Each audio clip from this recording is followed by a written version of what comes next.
François. Il se faisait appeler le pape François, mais son véritable nom est George Mario Bergoglio. Est-ce une usurpation? Non, c'est beaucoup plus mystique que ça, et je vais t'expliquer.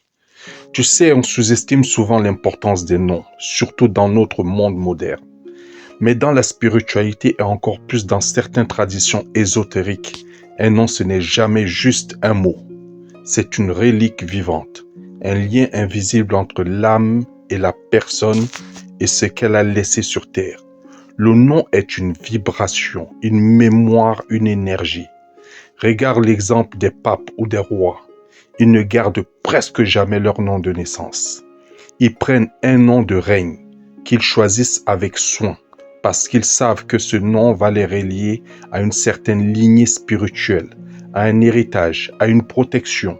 En fait, dans certains cercles occultes ou mystiques, porter le nom d'une personne décédée revient à se placer sous sa protection, à bénéficier de son aura ou de ses grâces. C'est pour ça que ce choix est jamais pris à la légère.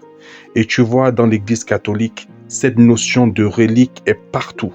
Chaque autel contient une relique, souvent un petit fragment d'os ou d'un objet ayant appartenu à un saint, une personne qui a disparu.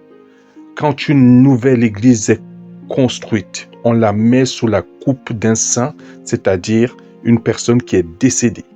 C'est une manière d'ancrer l'espace dans une dimension invisible spirituelle. Et la fameuse litanie des saints qu'on entend parfois à la messe, c'est littéralement un appel aux âmes des disparus pour demander leur présence, leurs aides, leur bénédiction. Tout ça pour te dire, quand tu choisis un prénom pour ton enfant, ou même quand tu te demandes d'où vient ton propre prénom, prends le temps de réfléchir. Qui l'a porté avant? Quelle énergie ce nom transporte-t-il? Est-ce que ce nom va accompagner ton enfant comme une bénédiction ou au contraire le charger d'un poids? Un prénom, ce n'est pas juste une identité sociale, c'est une vibration, une résonance, une trace invisible qui peut influencer toute une destinée. Alors, autant le choisir avec conscience. Dis-moi si tu le savais.